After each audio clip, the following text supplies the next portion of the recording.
कि संधि क्रमांक 2 में बताया था, संधि का नाम था इष्टुत्व संधि। कौन सी संधि थी? इष्टुत्व संधि।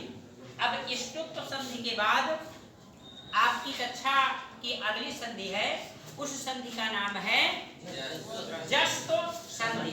कौन सी संधि? जस्त्व संधि। देखिए जस्त्व संधि क्या है? जस्त्व संधि क्या नाम है इस संधि का? जस्त्व संधि। क्या नाम है? जस्त्व संधि। जस्त्व संधि को समझने के पहले जस्त्व संधि के सूत्र को जानना अति आवश्यक है।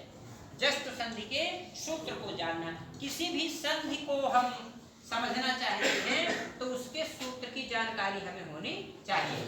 इस जस्त्व संधि का सूत्र क्या है? सूत्र आपके सामने मैं लिख रहा हूं, झलाम जसो अंते।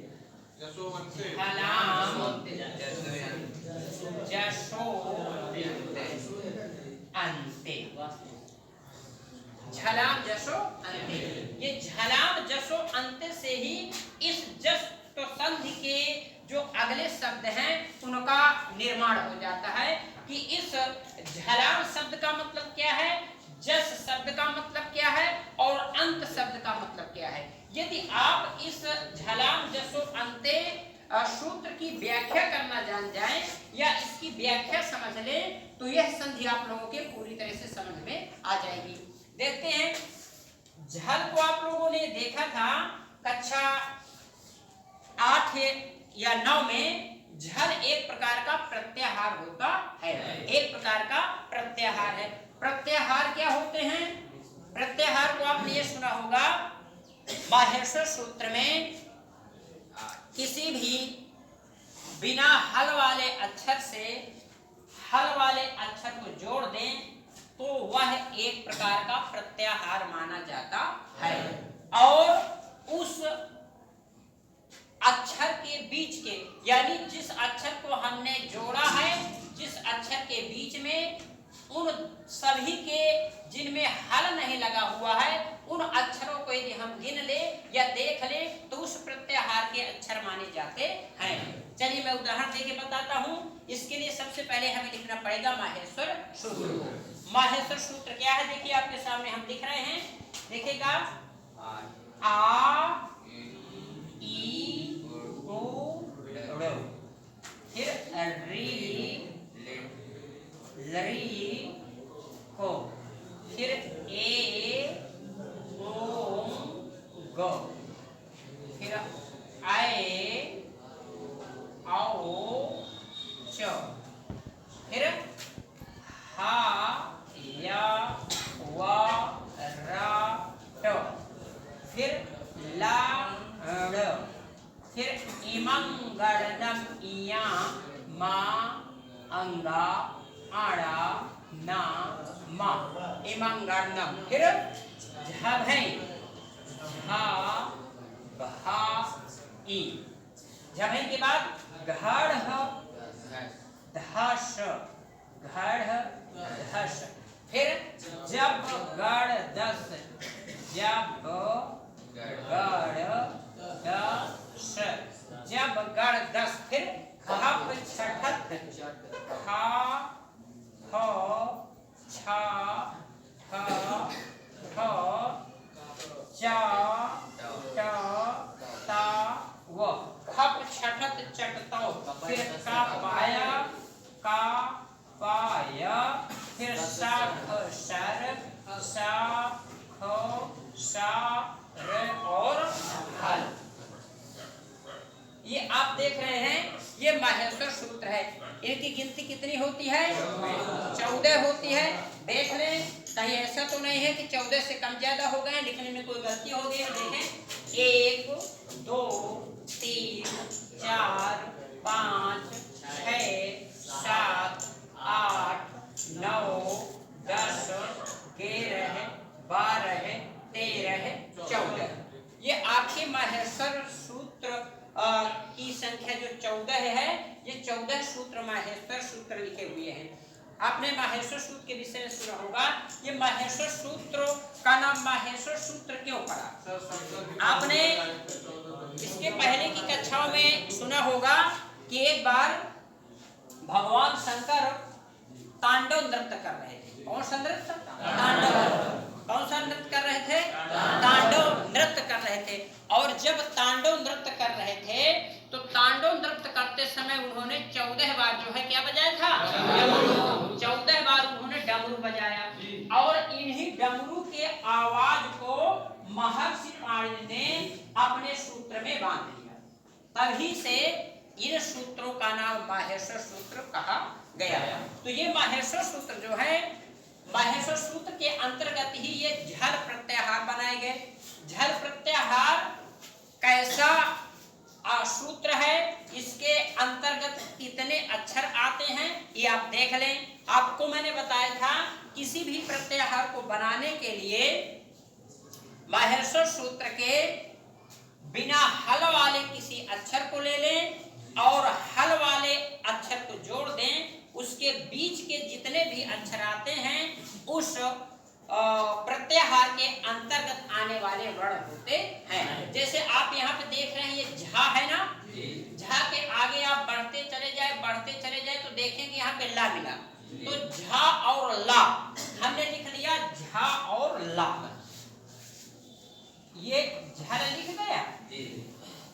अब झल के अंतर्गत कितने वर्ण आते हैं? 24। कितने आते हैं? 24। चलिए गिन के देखते हैं। देखें, झा से और ला के बीच में जिनमें हल नहीं लगा है वे हल वाले अक्षरों को छोड़ दें। तो बिना हल वाले अक्षरों की संख्या मैंने कितनी बताई? 24। चलिए गिन के देखते हैं। 1 2 3 4 5 6 7 8 9 10 11 12 13 14 15 16 17 18 19 20 21 22 23 और ये 24 वर्ण निकले ना। ये 24 वर्ण जो होते हैं ये झल प्रत्याहार के होते हैं। कौन से होते हैं? झल प्रत्याहार के। यानी झल प्रत्याहार के अंतर्गत कितने अक्षर आ गए? 24। ध्यान से सुनिएगा, सूत्र कह रहा है झलाम जसो अंते।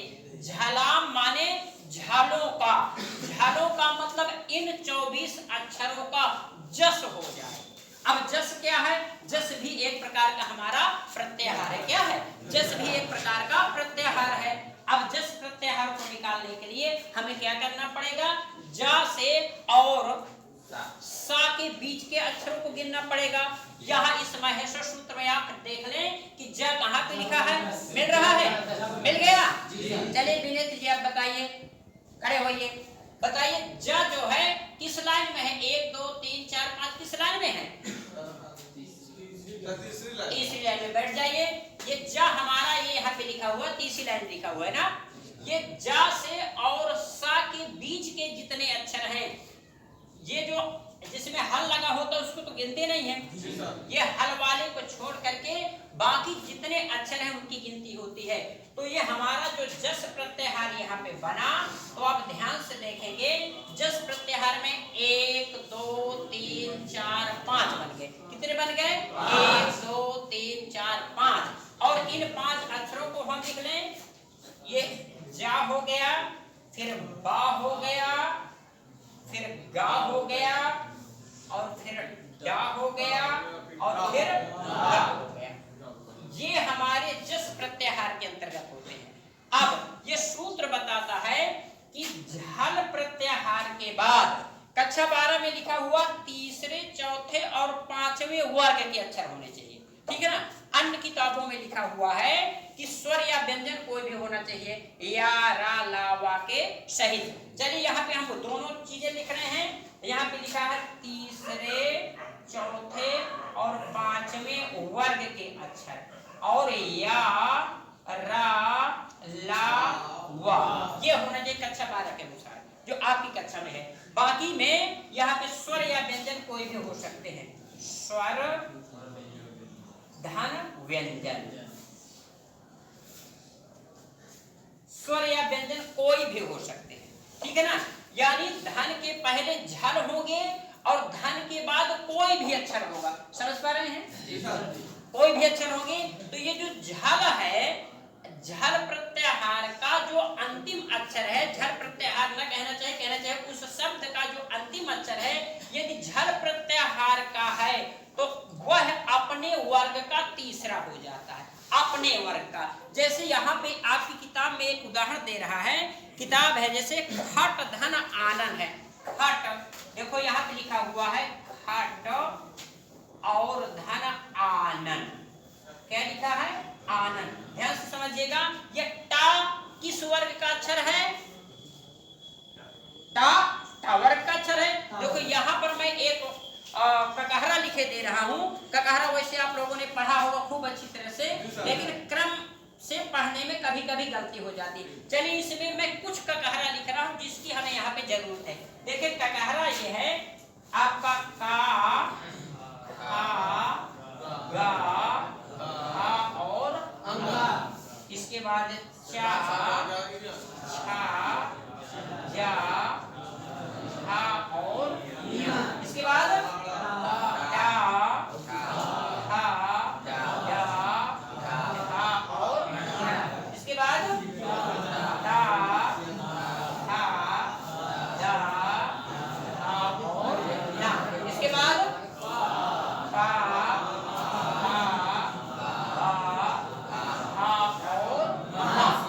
इतने में हमारा काम चल जाएगा। ये जो हम संधि पढ़ाने जा रहे हैं, इसमें ये बताया जा रहा है कि यदि इधर झल प्रत्याहार के कोई भी अक्षर से ये संधि का प्रथम शब्द समाप्त हो रहा हो तथा दूसरी तरफ स्वर या व्यंजन कोई भी हो, तो ये जो हमारा ये जो अक्षर है अपने वर्ग का तीसरा हो जाएगा। यहाँ पे देखें ये टा, ये जैसे का है ना, तो इसको हम कहेंगे का वर्ग। का वर्ग के पूरे अक्षर हो गए का, खा, गा, घा, अंगा। चा वर्ग के पूरे अक्षर चा, छा, जा, झा, या। इस तरह से ता वर्ग के ता, था, जा, झा, ना। पा वर्ग के पा, फा, बा, भा, मा। तो आप देखें ये टा जो है हमारा इसके अंतर्गत है कि नहीं? झल के, झल के अंतर्गत ये है ना, ये टा है। तो बताया अपने वर्ग का, ये अपने वर्ग का किस वर्ग में है? ये टा वर्ग में है। टा का तीसरा अक्षर क्या बन जाएगा? देखो यहाँ पे टा, ठा, डा। ये टा का तीसरा अक्षर क्या है? डा। तो ये टा हमारा किस में बदल जाएगा? डा में। देखिए आप ये खा हो गया और ये टा को हम किससे बदल देंगे? डा में। डा में हमने बदल, अभी हल लगा हुआ है। फिर यहाँ पे ये और ये बड़ा आ और नन हो गया। अगले में देखें ये खा हमने लिख दिया और ये डा हमने हल वाला लगा दिया। इसके बाद ये धन, इसकी मात्रा क्या होती है? ये इसकी मात्रा होती है ना, यहाँ पे हमने लिख दिया नन। अब फिर इसके बाद जोड़ के इसको लिख दिया हा, अब देखो इसका हल समाप्त हो जाएगा जब हम ये मात्रा को लगा देंगे, तो बन गया खड़ा नन। क्या बन गया? खड़ा नन। दूसरा उदाहरण आप देख लें। दूसरे उदाहरण में आपके सामने दिया गया है, जैसे दिक धन अंबर है। क्या है? दिक अंबर, दिक को धन अंबर, दिक धन अंबर। क्या है? दिक धन अंबर। फिर देखिए ये का इस झल के अंतर्गत है कि नहीं? कहाँ पे लिखा है का? ये लिखा हुआ है का है ना।